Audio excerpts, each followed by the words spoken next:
No, no, no, no, no. I asked, are we ready? I wasn't ready.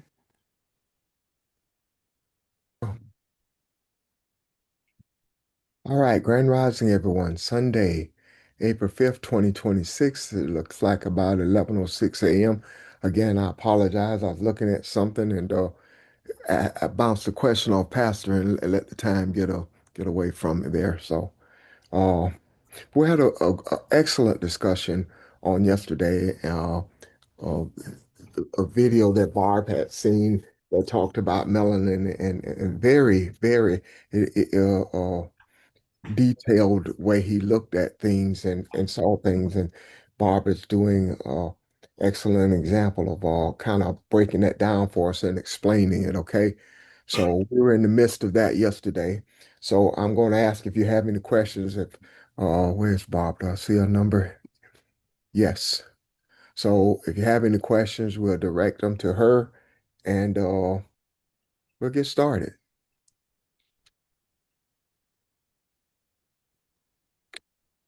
Questions or comments on yesterday?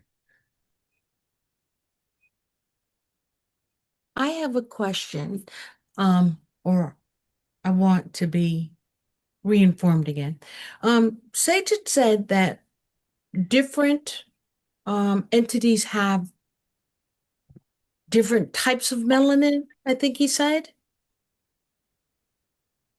Is that correct? Pastor, do you? Everyone, I'm sorry. every being has melanin. Even the children of the African parents.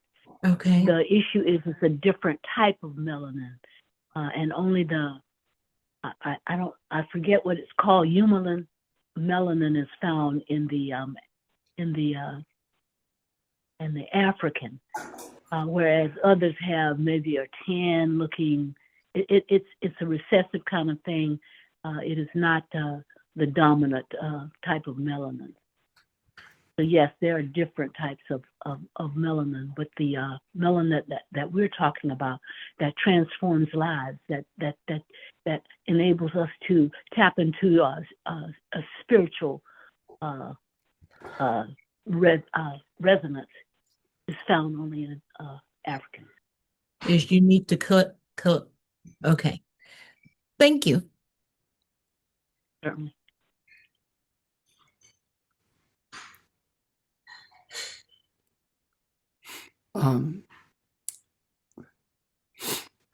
I had walked away to do something. I'm sorry. No, I'm not sorry. I apologize. Everything on just adds a little to what Barbara said. Without melanin or melanocytes, you can't live. Melanocyte is transformed into melanin with the sun if you have the enzyme to do that. So along with the different types of melanin, we must understand that those types of melanin speaks to the, for lack of a better word right now, well, it speaks to the enlightenment that you have received from the one who brought you into this earth. And I'm not talking about the one who created us. I'm talking about the ones who brought you into this earth based upon understanding that their Babylonian brought all life into this earth. That's all.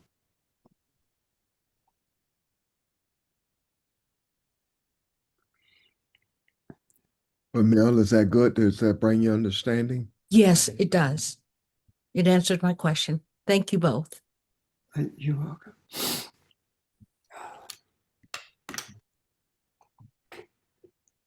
Anyone else?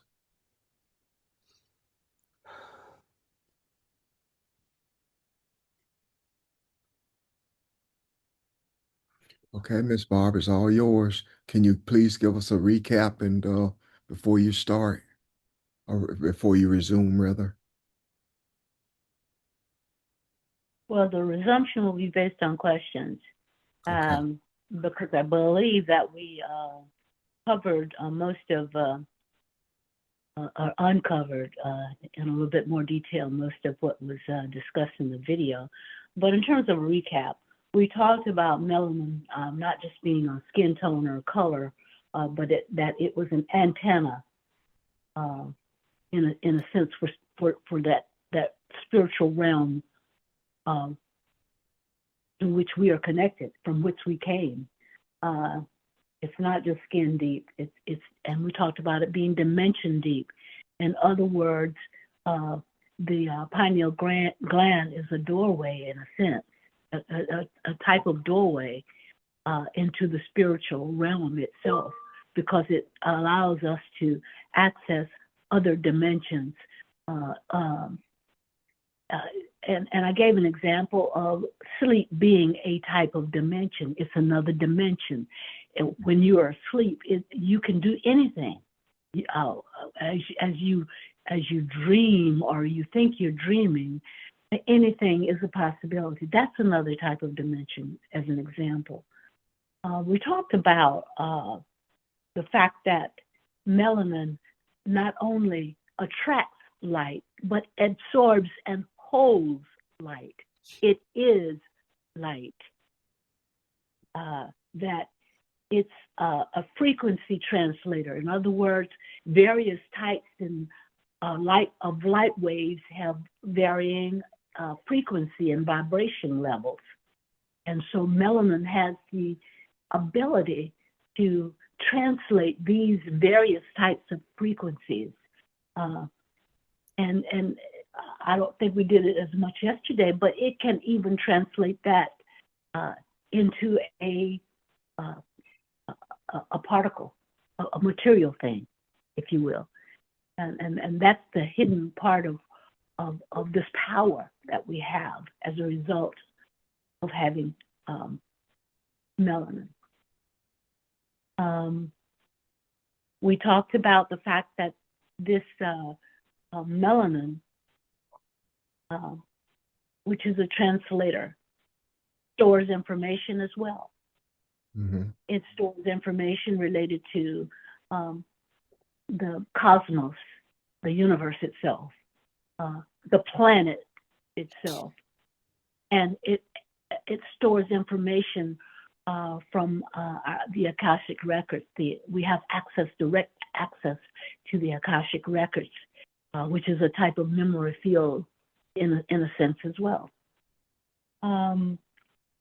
With all of this, and with all of melanin, if you want to liken it to something, melanin is a black gold, but it's more than black gold. It's more than gold. It is a key. It is a key chemical of life. It allows us to understand the power that we are, and that's why there has been such a concentrated effort to target those of us with this key chemical, because we talked about those with the European mindset. Often we can see that some of them are more aware of the power that we are than we are. That we have been through the lives and through all of the burdens and the inflictions of trauma that we and our ancestors have lived through. They have managed to cause us to bury a lot of this truth of who we are, to bury it deeply within our psyches. But no more. We're waking up. Yeah. We're waking up, and we are awake. And so this becomes a threat, a mortal threat to them, because once we understand the power that we have, what we reveal, we feel. In other words, we can tap into all of that through the memory fields. But what we reveal, we feel. And what we feel, we can heal. And so, in summation yesterday, we talked about the fact that we carry the redemptive power for all of humankind. And so we are stewards not only of ourselves, but of the entire planet. And then we talked a little bit about the going into space and what that meant. In a sense, we're not just stewards of the planet. We're stewards of the universe. Questions? Comments?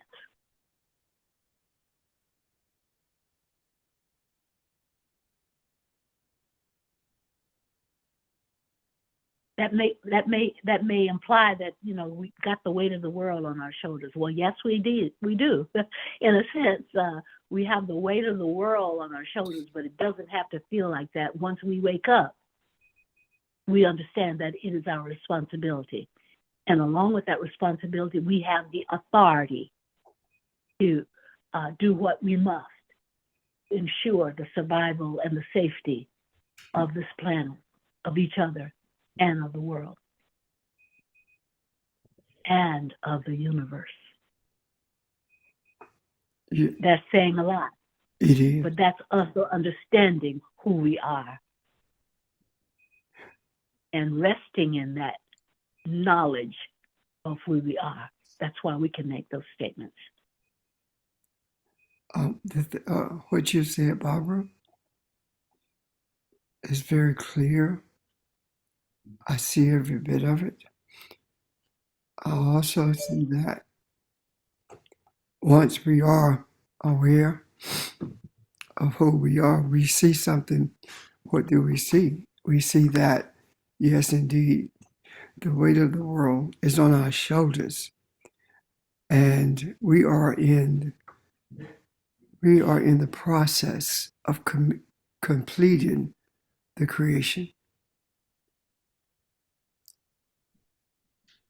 When the creation is complete, it is at that point we will begin to experience the presence of balance and peace. That does not mean that we won't have wayward children in our midst, but it does mean that the completion of creation involves living in an environment of righteousness. Are you able to see that? Yes. And thank you. And in completing the creation, we begin to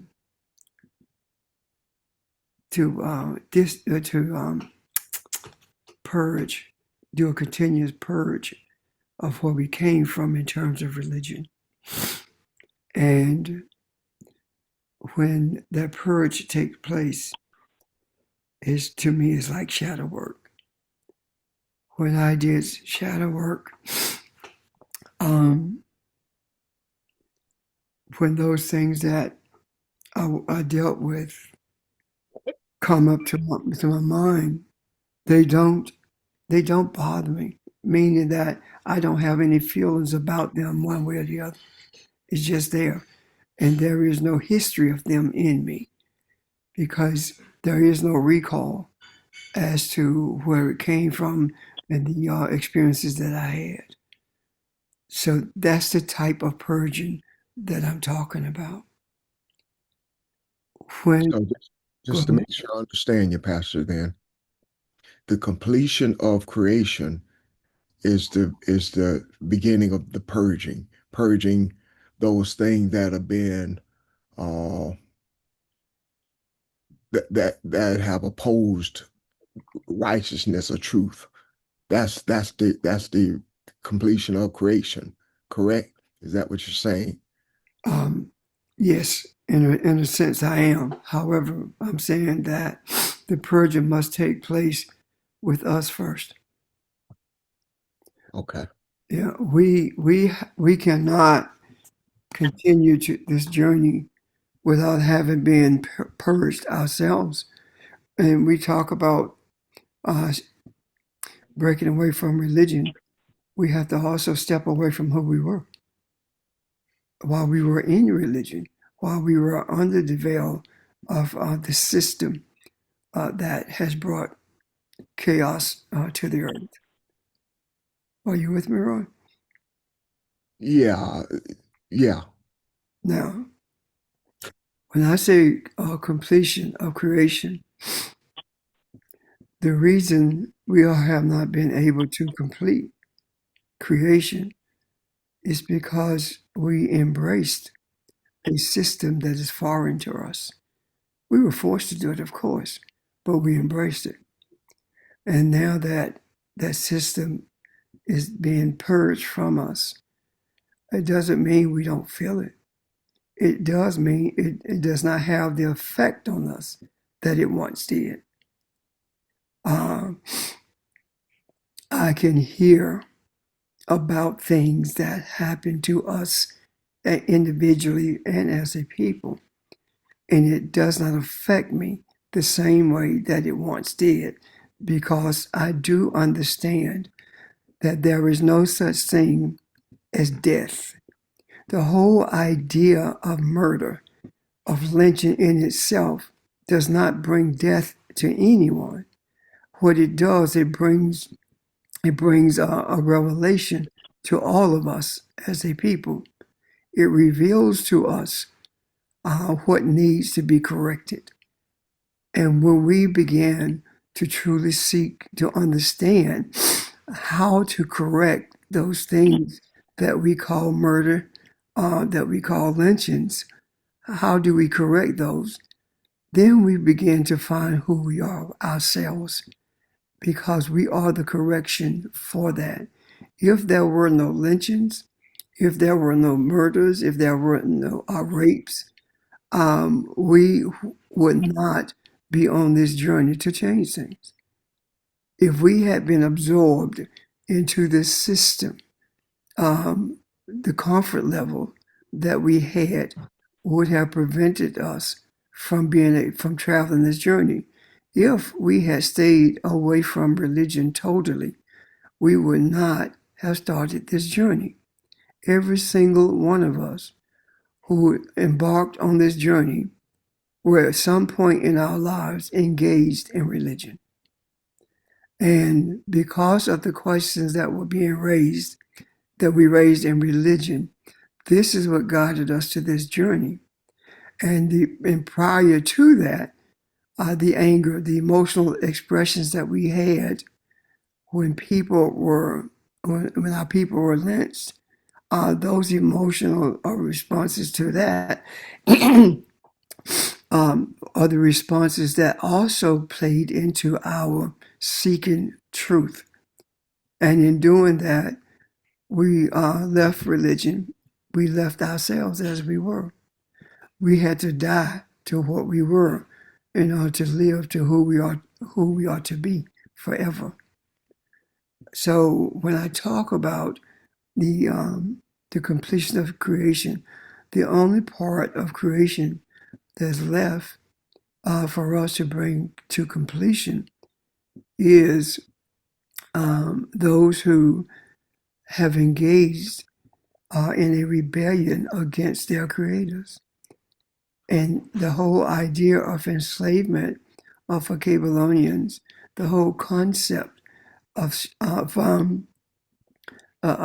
keeping us in quote unquote our place, that in itself was orchestrated so that those who were creators of the system we live under would not lose their control over the earth, over the world, over humanity, over all nations. So right now, we see that the melanin, we see that the light that we are, we see that the answer to all of the things that has been adverse to life as it should have been are being addressed by the light that we emit. It's been addressed by that, but the question is, as we address it verbally, are we addressing it spiritually? Are we addressing it by virtue of us being new creatures? Are we, when it talked about your new creature in Christ, it's talking about being a deliverer. You are a deliverer now, as opposed to being a seeker, or to embrace the ungodliness of those who created this system that we are dismantling at this moment. Does that help, Ron? Yes, sir. I can see that. Okay, thank you. So, what Barb did yesterday, what I gleaned from it yesterday and felt extremely good about it, is she was talking about the raising of our frequency. When we talk about melody, when we talk about enlightenment, when we embrace that, that means that our frequency level has been raised, our vibration has been raised. And when our vibration matches the vibration of the universe, then the vibration of the earth also changes. We talked a few weeks ago about the vibration of the earth increasing. You guys remember that? Yeah, Jane, Yes. we remember that. When we talk about the vibration of the earth increasing, do you know what that's actually saying? The vibration of the earth cannot increase unless our vibration increases. Okay.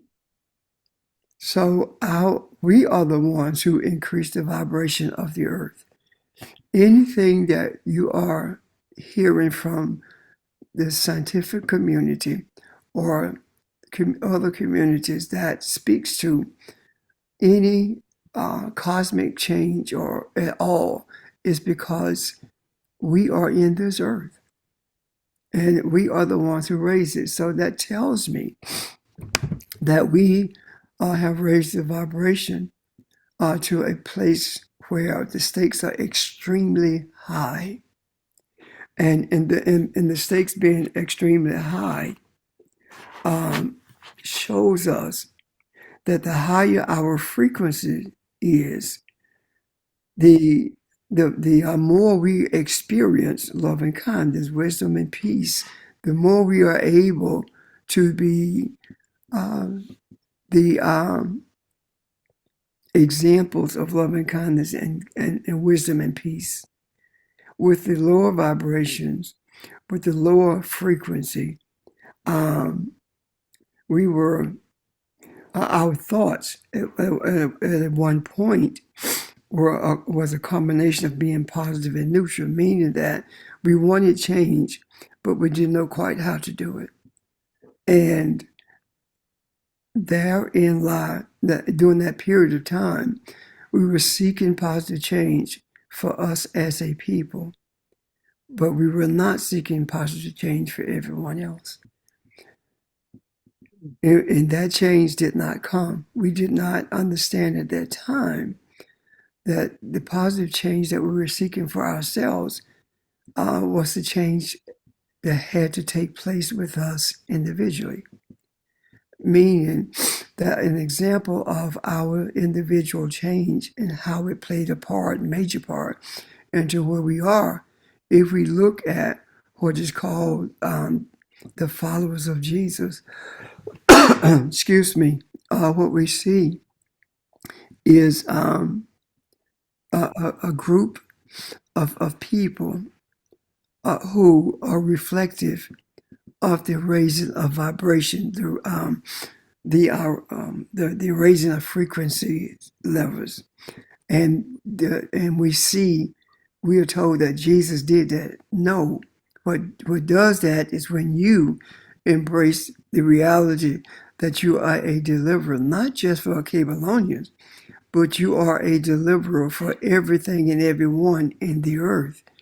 That is when the vibration begins to increase, and when we are on Zoom or on the phones, and we're talking about these things, we're bringing these things to light. it is then that we are able to see that the desires of our heart is taking place, is changing. When we look at white people being upset because we're not in the streets, but now what we're beginning to see are those same people, that same energy of the Caucasian, especially the Caucasian female, is about no. This old lady I heard during this No King's Day thing was talking about black people should not be out here because they would be the ones who are arrested. We are out here in their place. We're out here in their name. We're out here in their name means that we are out here in their character. We are out here because we have a proclivity for change. Do I think that the speaker understood that change? No, I don't. And it does not matter. It's the energy of it that has an effect on those who vibrate at the same frequency that she does. Then we and white men in particular vibrate at a very low frequency, and that means that they have lower thoughts, and these low frequencies are manifested because of their fears. And out of that, they are afraid that if we ever truly know who we are, that there would be a difference in how we treat them when it really wouldn't.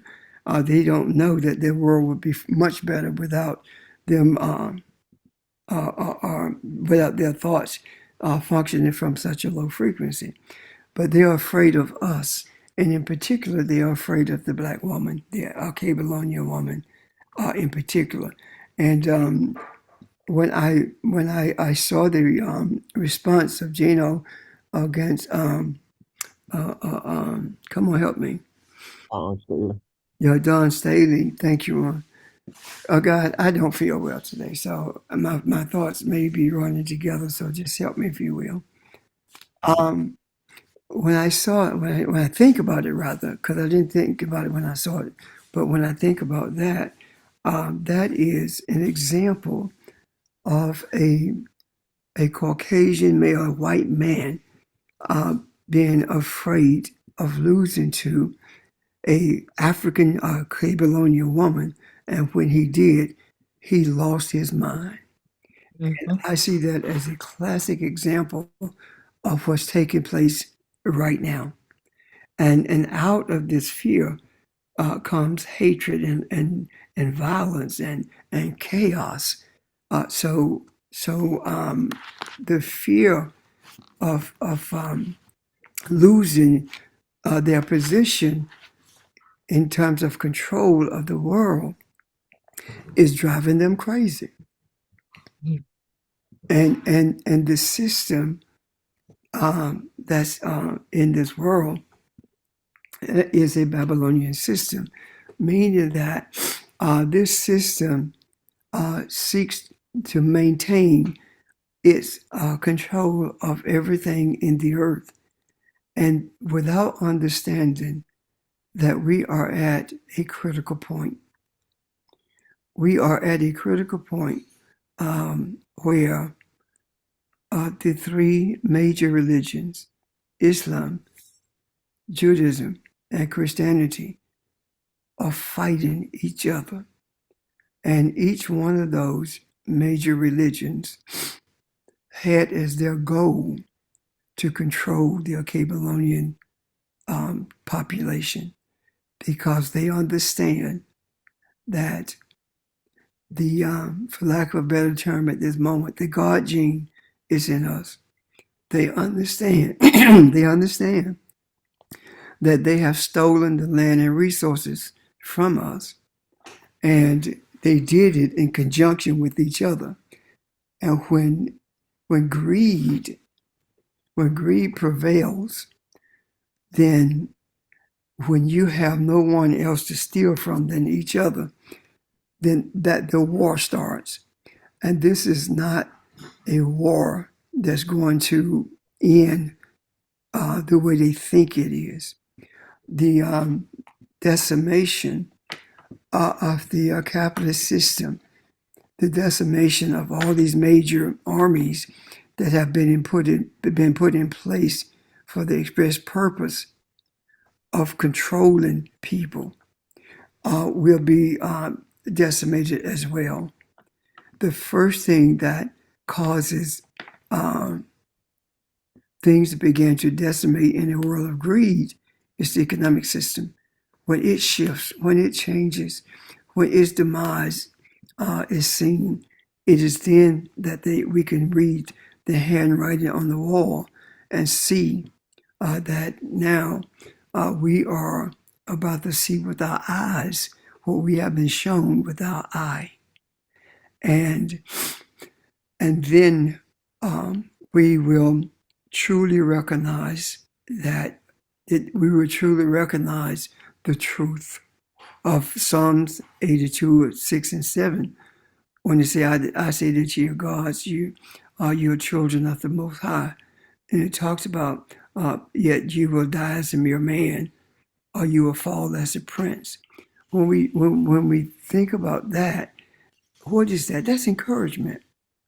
That is the cosmic mother saying, listen, you guys have been in this earth before longer than anyone else, and you have been battling what you created. You're battling your creation. And when you come to understand what I have already said about you, what I've already brought you in this earth to be, I'm saying that you are a Babylon. You are light. You are the source of all enlightenment in this earth, because you are my offspring. You came from me. You came out of my womb, and that makes you the primary light in the earth. Nothing can outshine you. Nothing can destroy you. Yet you die like men. You have died. Your body's died, and you think you are dead for real. You don't understand the nature of your being. You shed tears because the body falls, but you should be shedding tears because you're the walking dead. When you don't understand who you are, when you find it difficult or impossible in your mind to embrace the essence of who you are, at that point you die.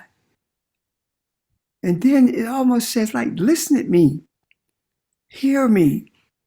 You fall like Prince, meaning that you are close to the authority. You're close to being the authority in the earth. There is something in you that there's a spark in you that every once in a while you pay attention to it. But rather than see that spark as being who you are, you run to the government. You get in the streets and you do demonstrations and you petition the government for change, when you don't understand, seemingly, that this system was brought into existence to keep you out of a system, to keep you down. So now what's happening? You're dying like somebody, you're falling like somebody who is close to being who they were created to be. A prince is close to being the king. So he's saying that you are close to being who you were created to be. Yet every single time you fall, you falter before you embrace who you are. When that takes place, when we right now, we are not faltering. We are moving forward. We are not dying as mere men. We are holding on to who we are. And you guys know, throughout the years, the challenges has come. The anger has been directed towards us. The idea of the label of being a cult has been thrown at us. And yet we survive. we keep moving. Why? The reason all of these insults have been directed towards us is because there is a keen recognition as to who we are. And if you really give some thought to what we have been talking about the last few weeks, we are being shown things in the scriptures that no one else has seen. This is not boast. This is not arrogance. This is truth. This is who we are. And as we've said in the past, please don't think that we are pressuring you or anyone for that matter to travel this journey, because we're not. This isn't a journey that you have chosen to travel. And quite frankly, if you want to get off the boat, we can stop on the banks of the river and give you opportunity to leave the boat. We are not upset about that. You can leave to get out of the boat, but guess what? Our journey still includes you. We do what we do because of who we are. And it is impossible to have embraced who you are and cease to do what we are doing. If I were to leave this journey, I don't have any place to go. Do you? Nope. No place to go. And I'm not looking for a place to go, because there is no other place, because everything else is being decimated. So the objective is what? To experience balance and peace and harmony. And balance and peace and harmony are achieved by reshaping reality. This whole idea of reality does not even exist, so we reshape it. What does reality become when it's reshaped? It becomes truth. It becomes an environmental truth. Why? Because reality is relative to each of us or any group of us. But truth is not relative. Truth is just what it is. We reshape this reality by putting our energy into the macro. And what I mean by that is the words that we speak, the understandings that we are bringing to what the book has, what has been written in the book, even though it's been manipulated. We have a discerning eye. So when we are speaking and when we are talking about the attributes of the creative one or the Kybalion in this earth, we are actually putting the energy in the macro. And when we talk about the idea of a desiring for whatever as above, so is below. Well, this is the result of reshaping, shaping reality, meaning that as within us, so it is outside of us. As above, so is below. As it is inside of us, so it is outside of us. The loving kindness that we carry because of who we are is now being experienced outside of us, meaning that the influx of thoughts that have negatively shaped our mindset are no longer prevalent in our way of thinking, because our thoughts now are not shrouded in darkness or in a shadow. Our thoughts now are reinforced by the light that they are, and as such, our processing of things began to change. From religion. Are there any questions before I get to this? Say something else about this. Hey, Pastor, I have a question, but I don't know if it's connected with this. The question is coming from Matthew 28, and verse 18 to 20, but I went back to 17 and read it on down. You think if y'all get to that chapter and someone can read it? What is the question?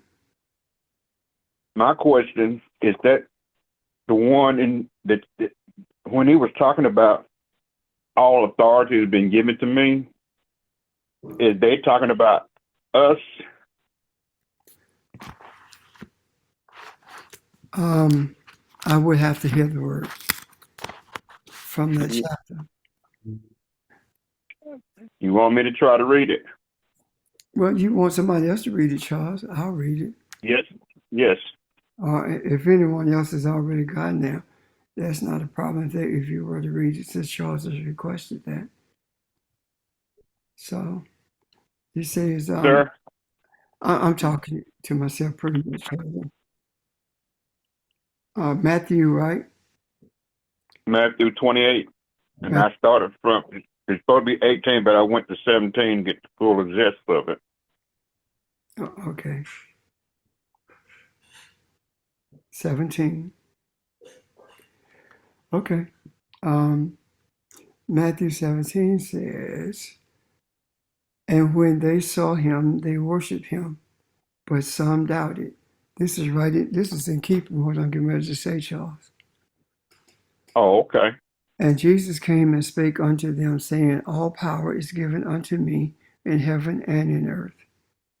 Go ye therefore and teach all nations, baptizing them in the name of the Father, Son, and of the Holy Ghost, teaching them to observe all things whatsoever I have commanded you. And lo, I am with you always, even until the end of the world. Let me talk to it from the approach I was getting ready to make, okay? Okay. Okay. And when they saw him, they worshiped him. They submitted to him. All this talking about is when you came to understand that you are the source of deliverance, then there are those who are submissive to not you as a person, but to the responsibility that you have. Meaning that you see the value in being delivered from the antics of religion, from the principles of religion. What I was about to say is this: from religion, we have learned to ingest the energy of human worship. That particular scripture that Charles pointed out is right in keeping with what I was about to say.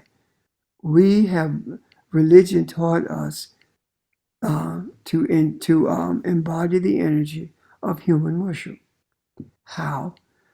The body of a man, Jesus, the pronoun he for God, or other he for primary other deities, meaning that when we talk about the body of Jesus, we're talking about we're referencing in religion the body of a man when it didn't exist physically anyway.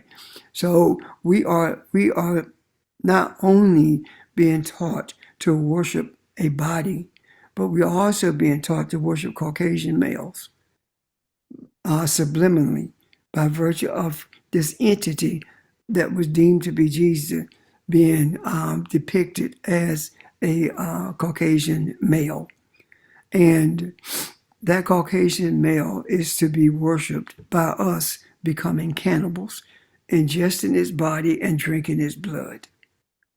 And also the worship of the human worship of Caucasian males comes because all the deities are referenced as being a he, as opposed to being an it. The references of the she in terms of deity was deleted by European males. And the deletion of the she did a few things. One, the deletion of the she elevated a falsehood of God, because the elevation of it gave all authority, barring none, to masculinity, to Caucasian men. And the other thing it did was, in deleting it, the question becomes why. It was deleted because femininity, the female of Cabelonian descent, is the one out of whose womb all other humans came. All humans came. And in order to control the authority that the universe had embodied in femininity by virtue of it birthing everything into this earth, that authority was covered up. And these people thought that if they hide this, if they change the reference to it from a she to a he, that they could usurp the authority, the power, the essence, the light of who the Creator is. And for some years, they were able to do this. However, if you look at the understanding that 10,000 years is but a day through the eye of the Creator, what I'm saying in essence is this: it has not been that long since this has taken place. And we have allowed it to prevail until now. This is just 2,000 plus years into the making. We have allowed this to take place for us. To take place in our presence.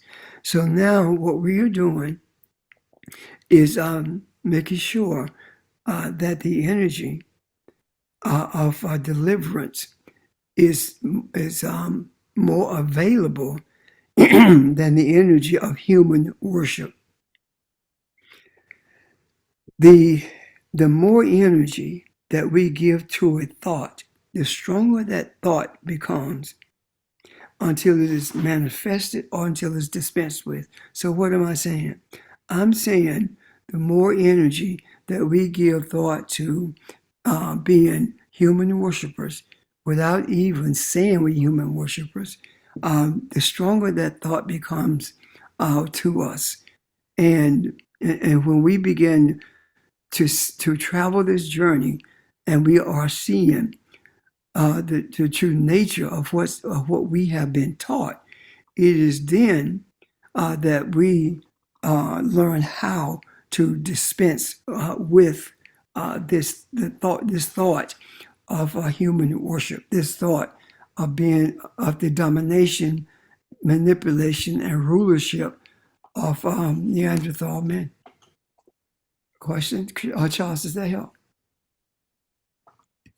That helped a whole lot. Thank you. And now I have another question, but I'll wait till everyone finish their question. Okay. Question? Anyone before Charles? I just have a comment. Okay. When you were talking, it just made me realize that here these people, they change the pronoun to represent God to he instead of it or she. But I think they did that because, like you said, they were usurping authority. But now in today's version of that, they don't want anybody else to change their pronouns, but they changed the ultimate pronoun. And it was to usurp authority. And they don't want other people to see who they are and be who they are.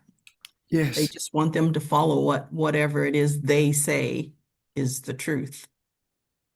And that's the But reality. I just found that amusing that they changed the ultimate pronoun to he, but they don't want anybody else to change theirs. And in doing so, Audrey, we have endured supreme agony as a result of that. Not only have we endured extreme agony as a result of that, we have also weakened the resolve of humanity by virtue of that. And we as a group of people had an affinity for that pronoun she. And that was expressed especially with male athletes saying, hey, mom, back in the day. Then we got to the place where we had hip hop began to diminish the respect for femininity. And that began to change. And it changed to the extent that there was no longer respect for femininity in the community that we live in. And what has taken place over the last few years is that we have restored the presence and power and authority and respect of our femininity. And as a result of that, we have begun to see the Caucasian females pick up on that. What do I mean?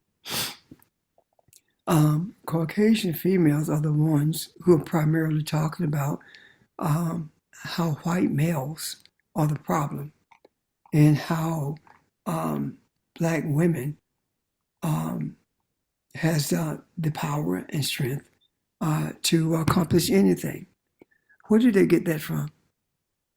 They got that from the macro, with us bringing our respect to them. So anyway, by them bring that respect out. That also is a part of the change that we are addressing. And excuse me, Susan says that by virtue of changing that pronoun, that confirms the importance of it. And to carry that further, that shows us that there is no change, there is no balance, there is no resolution to anything unless there is ultimate respect for femininity, meaning that we do whatever it takes to make that pronoun be what it was created to be, femininity. And in doing so, we change the flow of energy in the earth as well. Right now, when we looked at the No Kings demonstrations, the marches, the majority of them were white women. And why is that important? Because white women have so strongly embodied the thought processes of the white male until they cannot bring themselves to, for example, vote against what white males want. They cannot bring themselves to express the respect from Babylonian women.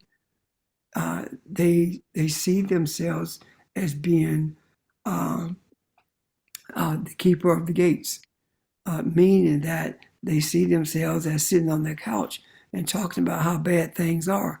But when it comes time to change, they don't change it. Why? Because they love the privilege that they are experiencing. And they don't want anyone else to think that, to think for a moment that that privilege is going to be taken away from them, without understanding that the greatest privilege that you've ever had in your entire life is knowing who you are and being able to experience the energy of it. Questions or comments?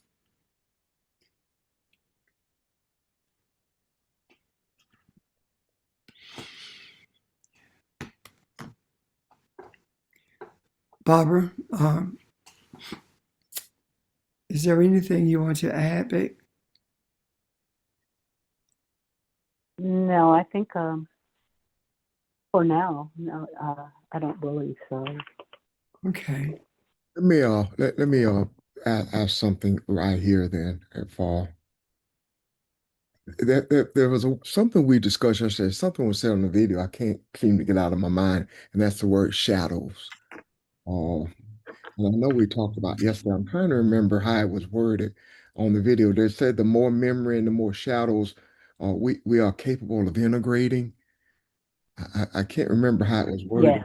that's what it says. Yeah. Uh, and I look at because when you automatically think of shadows, at least I do, I think of it probably from a negative place. When we think of shadow work to me, just in a few words, talks about becoming aware of self and seeing self.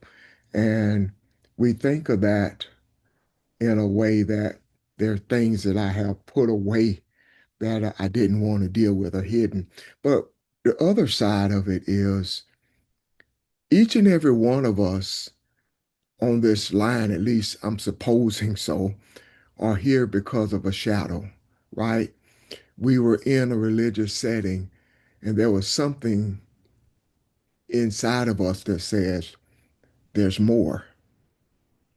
What else is there? What else is, I feel something more.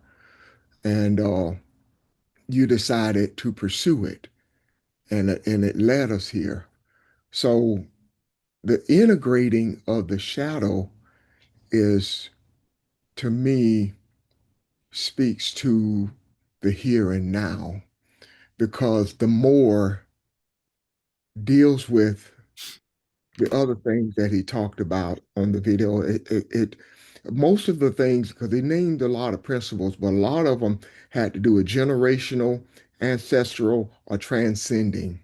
So the more when I think of shadows, I think of the thing that you felt, the thing that we all felt individually, at least it felt individually, was really a collective thing that was ancestral, or generational, and that others did not know how to express, and you were given the honor of pulling it forward. And so when we look at that, um, I guess I'm just speaking in how more powerful I see that it's not it's nothing negative at all, even if you're just looking at it as you individually. I think is something a lot more powerful than that. I don't know, that just kind of stood out to me uh when I listened to the video again. I just Ron, I understand why that resonated because it is the very shadow work that we've done that brought us to the now of what Yeah. we understand and realize and the awareness that we are. And you're right. It helps us to see the importance of understanding who we are right at this point in time. We talked earlier about a little bit about looking back at things, but every time we look back, that is sort of like a separation from the now, from wherever we are right now. When we look back in the past, it's like creating a time span where we look back. And what we know is that there is no difference between the past and the future. And so the shadow work is much more valuable to us in a sense when we understand who we are, if that resonates. It does. And It means more. yeah. Go ahead. No, I'm sorry. I interrupted you. I apologize. No. I was just simply reiterating the resonance that I felt as you talked Yeah. about this. It has more value. It means more because we are able, in a much more meaningful way, understand why it's important to know who we are. And Bob, it also brings the other part I thought of, the example of the workers in the field. It doesn't matter what time of day you were called in the field, meaning you could have done this in Kemet. You could have done this in the Roman days. You could have done this anytime. The workers in the field, everybody receiving the same wage is us. We are the payment. We are the ones who have paid attention to who we are or are paying attention to and discovering who we are. And those who have waited for their wages or to be redeemed are all being redeemed at the same time. Or I hope that makes sense. I'm kind of feel like I'm just rambling now, but that's No, it doesn't make sense, Ron. It doesn't make sense. It does resonate. yeah. So just understanding the now, to me, it just ties everything together, everything that you have discussed and brought out, and those are just a couple of things that kind of stuck with me. Ron, Hey, Pastor used the, Ron, go ahead. Pastor, you use the phrase 1,000 years is one day and one day is 1,000 years. That simply lets us know that the important thing is not what happened back then or what's going to happen. The important thing is what's happening right now. Yes. And there is no equity. There is no, we can't weigh what happened over 1,000 years against what happens right now and see which one weighs the more. What is important is what we do, what we think, what we be right now, because that can overshadow all of the shadows that we've dealt with through generations. Go ahead, Audrey. I'll speak after you.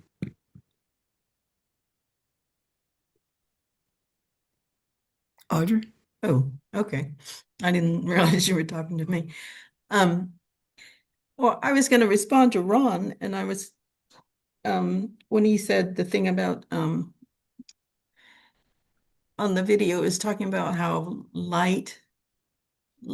melanin allows light and shadow to integrate, meaning, in my interpretation, meaning to bring balance. So shadows can be negative if we allow them to be. Yeah. But we have this technology, this thing in melanin that allows us to bring balance to those shadows.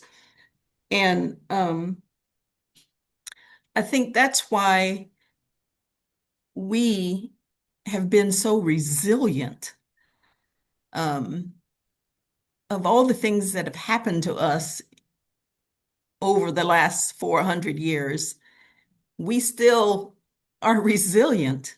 And I think that's what it's talking about when it says the melanin allows us to integrate light and shadow to bring balance.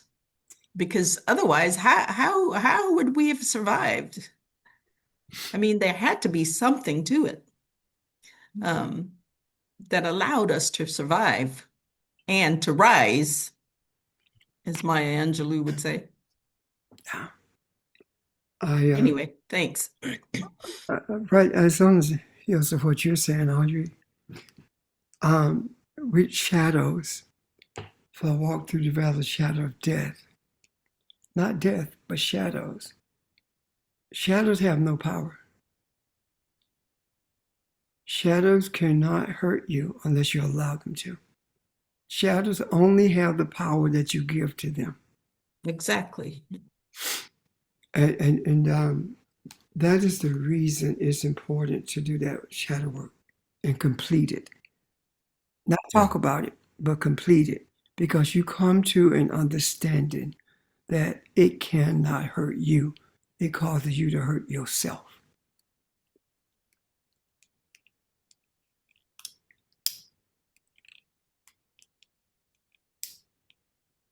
when you say it caused you to hurt yourself, explain.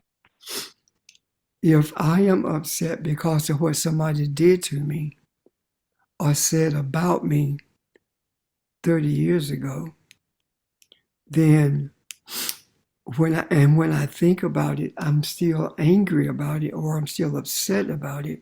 I'm hurting myself because the one who did it or said it is not even thinking about it anymore. I'm the only one thinking about it. So I am the one who's holding on to that pain. I am the one who's holding on to that discomfort. But after having done what I needed to do, it doesn't hurt me anymore. It doesn't bother me anymore. And that is what we call shadow work. It just doesn't bother me anymore. So mostly shallow worship is works is it pushes you to deal with the situation. Yes. You've heard me talk about doing counseling sessions that I've taken people back to the event that took place when we were dealing with forgiveness and pain again from as though it was inflicted at that moment, and going through the process of forgiveness and then just entering into a conversation about whatever and going back to that place and the pain is no longer there. That's shadow work. And I'm helping them get through what they're dealing with by virtue of introducing shadow work to them and helping them do the work. So it is a relief from the pain, from the embarrassment, from whatever that incident caused you to feel. I hope that helps you, Charles. Yes, it does. Because if that person don't know about the shadow works and he's living in pain, it's going to take someone else to help him through it, or her. Yes, but see, you don't have to know about shadow work at all in order to do it, in order to get it done. The main thing is forgiveness. Forgiving yourself, forgiving others. And when we talk about the depth of forgiveness, what it is, what it does, the necessity of it, we are doing shadow work then. But I think one of the issues that we encountered when we were talking about that is we are so accustomed to attaching ourselves to words that we've never heard before or never interacted with. So what happened is that shadow work became a popular thing to talk about. It became it was a mystery, and it was something new in our vocabulary. And we just held on to the idea of shadow work as opposed to doing the work. There is no point in talking about shadow work if you're not doing the work. And if you're doing the work, there's no point in talking about the work that you're doing. Can you see that? I mean, if I'm sitting here talking about building a house, and I never build a house, I'm just talking about building the house never gets built. However, if I build a house, I'm building the house. There's no point in me talking about building the house. The obvious thing is that I am building the house. So I don't need to talk about building. I don't need to talk about shadow work because I'm doing it. And that's the most important thing. The most important thing is to be healed.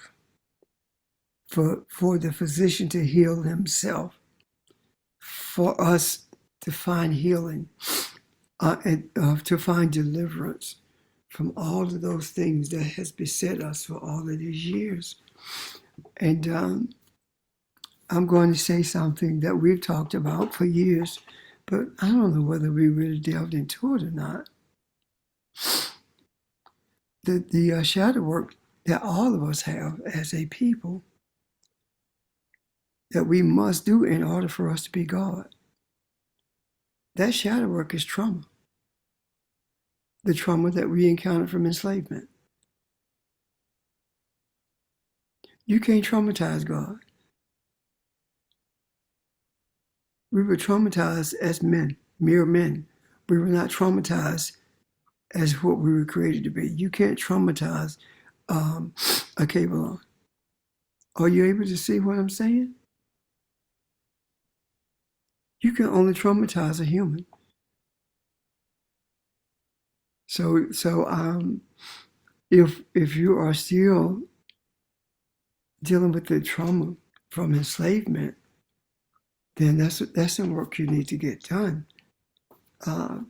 Because and what I mean by the work you need to get done is to totally embrace the essence of who you are. And that is how you relieve yourself of the trauma. And I know there are a lot of people who would disagree with this, and some of them I know personally who would disagree with it. But I'm saying at some point on this journey, we are obligated to stop looking at ourselves, and we are obligated to stop complaining about what happened to us. At some point in this journey, we have to make a decision as to whether or not we are human or whether we are creators. If we are God, if we are El Kabbalah, we cannot be traumatized. We were traumatized as humans.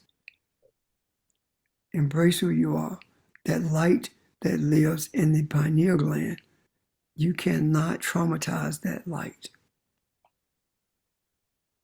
Yeah. Questions or comments about that?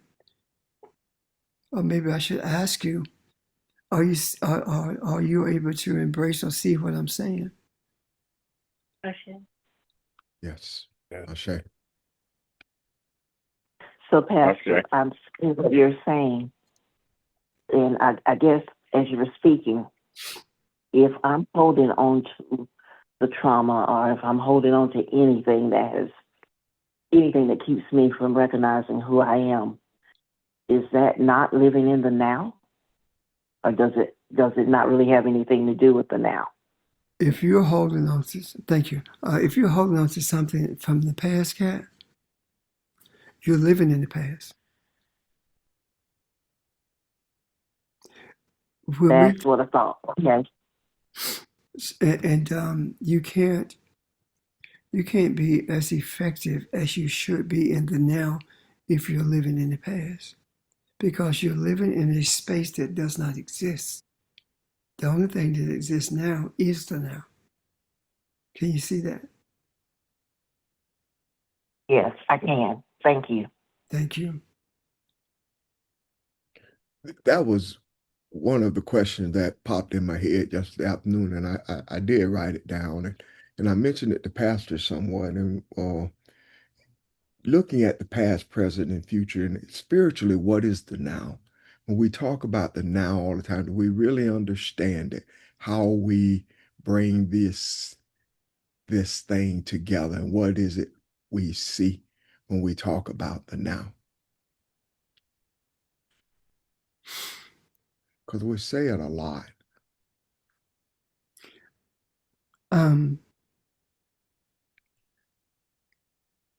When we are thinking in terms of time, we see things sequentially, which means that we see it over time. When all those things are brought to bear out in an instant, that's the now. What am I saying?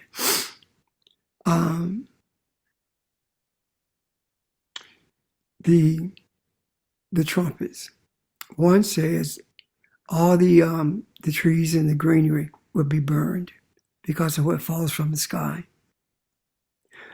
That's talking about all the fires that has taken place from the time that Maui was on fire, all the major fires, whether it's in Australia or whether it's in Canada or US, we've had major fires all over the world, and somewhere near 20 million acres of land have been burned since 2003, 2004. I'm sorry, since 2023 rather, and 2000 and 2024.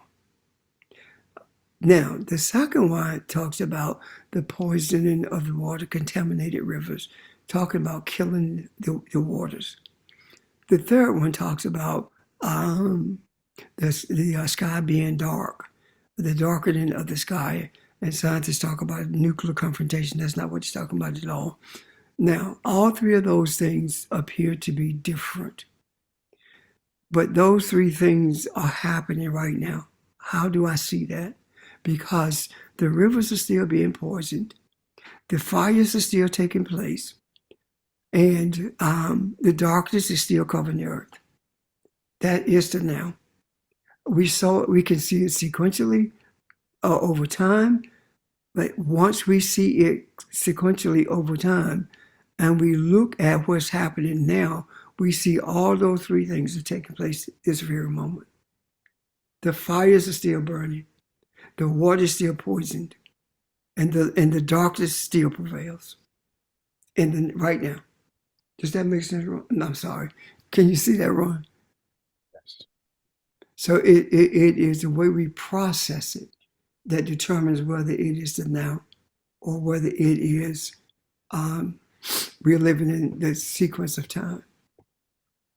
But when we are able to see the now, that is the highest vibration, right? Absolutely. Okay. Absolutely. And there is no manifestation of change without that being at the higher vibration. See, this is the thing. Change is only effective for humanity when humanity experiences it. Did you hear me? Say it again. Change is only effective for humanity when humanity experiences it. Okay. Right now, based upon the things that I see and the things that I've been shown, I have interludes with the experience of change, of balance, of truth, of the prevalence of femininity in terms of its nurturing being the major stabilizer of humanity. I have those experiences, but it doesn't mean that the person down the street has them because they're still looking with their eyes. So when we talk about balance and we talk about the darkness being lifted, we're talking about being lifted in a manner that everyone can experience it. And the darkness of which I speak has nothing to do with the moon and the sun going dark at all. It's about the darkness of the system that's in place. And right now, the system is at its darkest point because it is at a point where it is seeking to do the most damage to humanity than is ever done. Prior to this, the damage was done to us. Now, the system is seeking to do damage to everyone. And that change comes when, as when we say, you know what, everything that's done in the darkness comes to light. Mm-hmm. All the pain that you are inflicting on humanity is not going to destroy humanity. All that you've done in the darkness is now coming to light. That light is talking about what we have been shown, what we are seeing.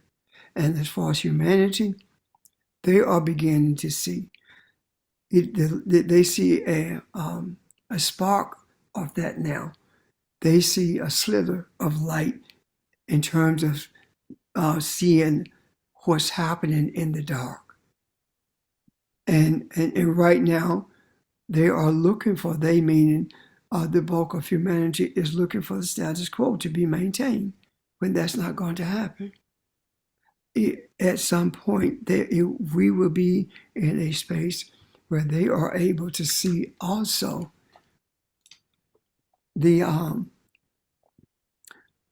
change that we should be experiencing now. And what I mean by that is that at some point we have to experience the change within ourselves. We have to have that experience, because when we have that experience, it is then that we are able, excuse me, it is then that we are able to be more forceful in what we put in the macro. Because every word that we speak flows with a degree of confidence and belief. Every word that we speak. I remember being told when I was very, very young, engaged in organizing for quote unquote integration. I remember going to a meeting, and I was 14 years old. I had organized a major group of young people in Union from all over the county. And I remember going to one of the meetings, and my grandmama said to me as I walked out of the door, "Don't ask anyone to do anything that you are not willing to do." And I didn't see the gravity of that until I got older. So what am I saying?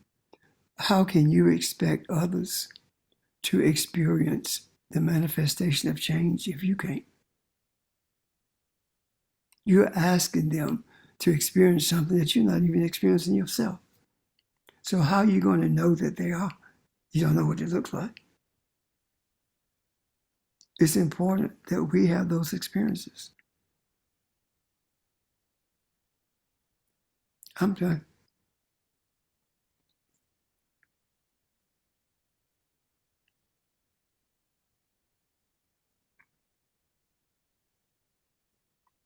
Thank you. Hey, Pastor, I have What's up, Charles? another Go ahead. I had forgotten. question. No, I'm not. Go I apologize, Charles. ahead. Go Oh, ahead. no problem. As we've been taught of religion and the way that we pray, who is we praying to? Because it was always Father. And now we understand the cosmic mother and our ancestors. And now we've been understanding the melanin. Yes. I want to know. Okay. I'm going to see if I can help you know. Some of it go. If I can't, somebody on here can. First of all, when it talks about praying, that's a misnomer. The book does not talk about prayer at all. It talks about meditation. Meditation is with focus. It's not the multiplying of words. Meditation is still in yourself. And it comes with focus / desire, meaning that, well, let me talk about me. When I meditate, I open myself up to the ancestors by virtue of honoring them.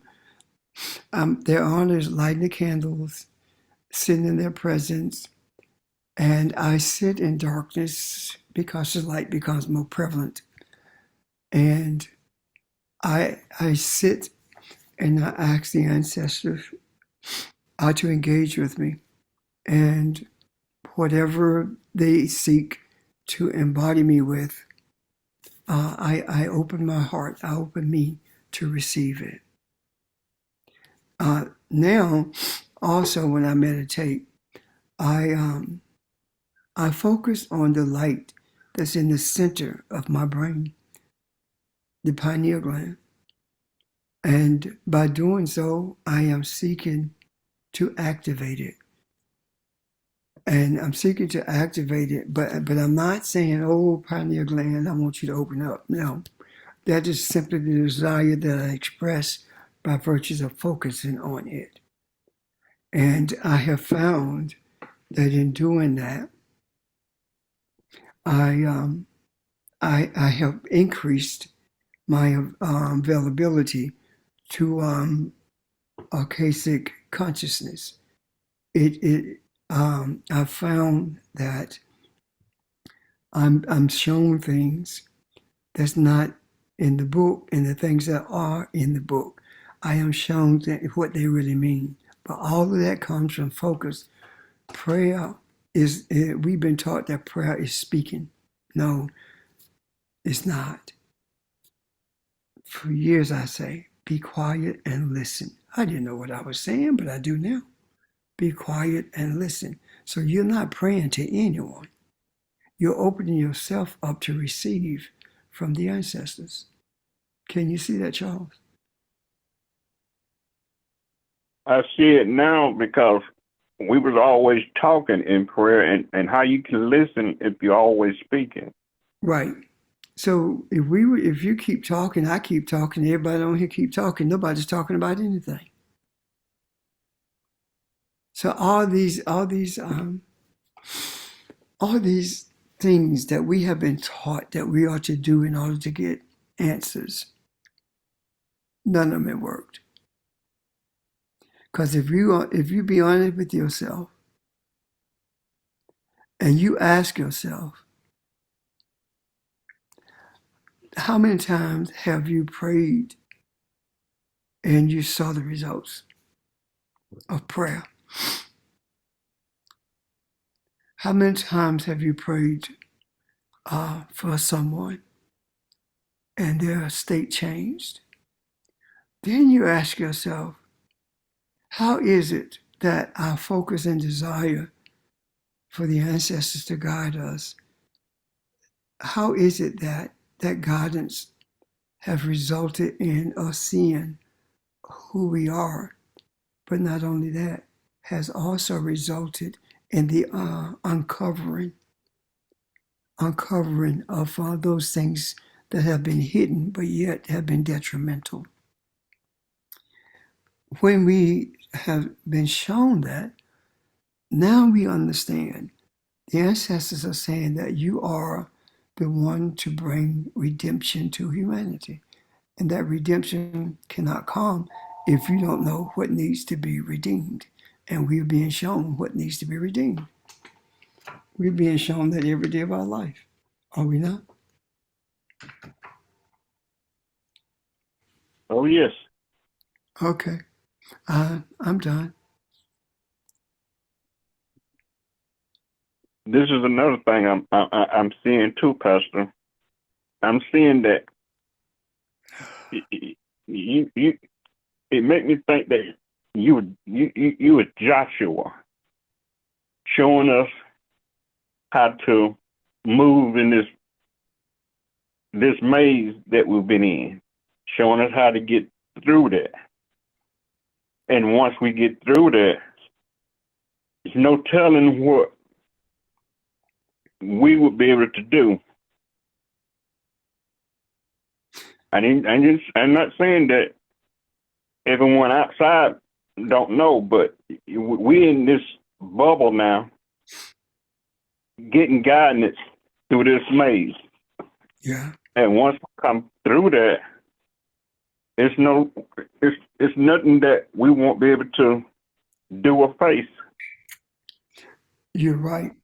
And the only reason we are still in the maze is because we have not truly embraced the nature of our being, given up such many things. I do not believe that all of us will exit the maze at the same time. Neither do I believe that is necessary. But I do believe that it's necessary for some of us to exit that maze in order for manifested change to be seen by those beyond us. And it's like, if for one, would you save the city? If one exits the maze, will you save humanity? Will humanity be redeemed? Is it possible to experience the redemption of humanity if only one exits the maze? It is possible. It is going to happen. So that's what we talk about when we talk about the commitment that we have made to stay the course, regardless of what we have to endure or encounter. We are going to stay the course.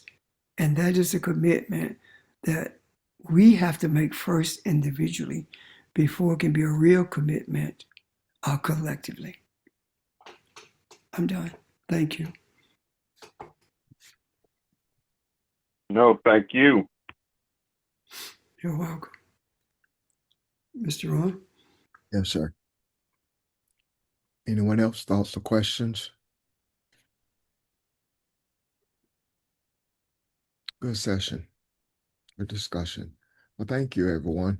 Your energy, and jot down any questions you may have, and we will resume tomorrow evening. Okay? Thank you. We see you. Great day. Thank you. Thank you, everyone. Thank you. Bye, everybody. Bye bye. Thank you, everyone.